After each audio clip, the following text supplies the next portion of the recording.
Hi guys, right now I'm going to go through some of the short story basics notes with you, and then this is going to be able to guide you into filling out the organizer for All Summer in a Day, which asks us to fill out some of the information that we'll discuss in these slides.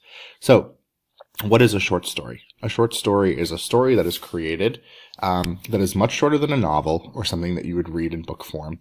It deals with a few characters, contains elements of plot, and contains an arguable theme. Short stories are usually members of the fiction genre. Now, don't be confused if you're not sure what a character is or a plot is or a theme is, because we're going to cover that in depth in the next couple of slides. So here we go. What are some of the literary elements that short stories usually contain? Characters, setting, identifiable point of view, plot elements, and we'll talk about Freytag's pyramid and what it means to map a plot, conflict, drama and suspense, and then finally theme. All right, so the first thing that we want to discuss is characters. So a character can be a person, animal, or sometimes another type of noun. So like a person, place, or thing who takes part in the events and actions of the story. There can be a few characters in the short story or many in a novel or a longer piece of writing. So for the most part, for a short story, we're only going to see a few characters. There's not going to be a huge amount of characters. Or in All Summer in a Day, you'll notice that there's one main character and then all of the other kind of side characters blend together as almost one. And then there's two types of major characters in most stories. Anyone remember what they're called? They're kind of some fancy words that you can throw around, at your next dinner party. And people will really think that you're something special. So we have protagonist and we have the antagonist. So the protagonist, the leading character or one of the major characters in a piece of writing, usually they're the main character, the most important figure. The protagonist could also be called the narrator of the story, but the protagonist does not always narrate the story. And then we have the antagonist, or a person who actively opposes or is hostile to the ways of the protagonist. So if you've ever antagonized your sibling before, antagonize kind of means to go against or oppose or to be hostile towards them. So we have our protagonist and our antagonists. Then we have our setting. So I think the most important piece of the setting is the situation. So time, place, and situation of when a story takes place. So time and place is one thing, but then the situation is most important. So I want you to be thinking about Curtis Middle School, the building Curtis Middle School. Let's think about it at 9 a.m. on a Monday morning. Okay. But the situation is where things could change. 9 a.m. on a Monday morning during the school year versus 9 a.m. on a Monday morning during the summertime, or 9 a.m. during a Monday morning during World War III. Okay, so the situation really makes things change. So we're going to be asking ourselves, where did the story take place? When did the story take place? What are the social or community conditions? So I want you to be thinking about The Giver that you read in 7th grade. So social and community conditions for The Giver. There was a very interesting community, and they couldn't see color and all of those different things. So social means how people live or interact together. So people lived and interacted together very differently than they do like right now in America versus the way they did in The Giver.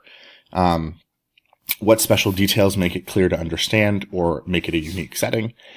What is the situation that the story is taking place within? So again, thinking about Curtis Middle School during World War III versus a regular Monday morning.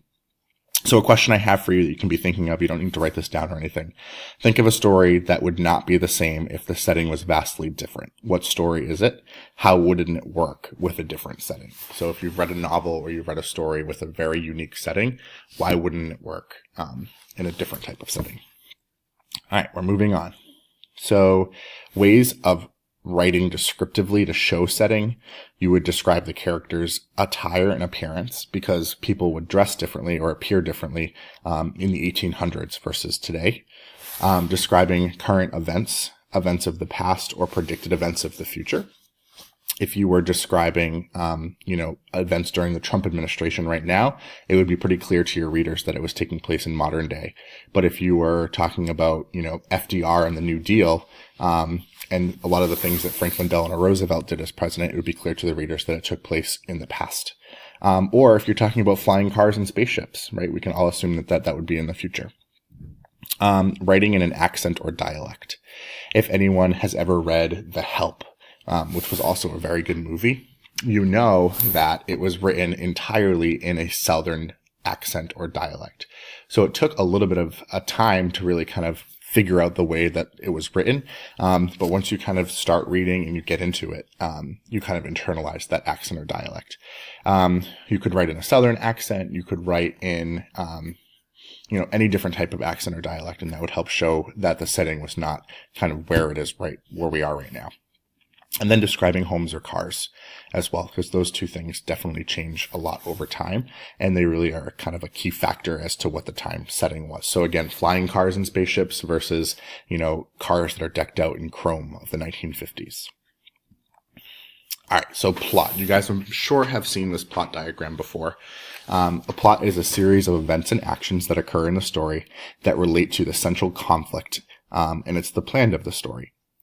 So the way we map a piece of literature is called Freytag's pyramid or plot diagram. And if you notice at the bottom, we're working from left to right. We have exposition, where that's kind of the beginning. We have rising action. We have climax. We have falling action, and then resolution. And I want you to keep in mind that the climax is always the turning point of the story.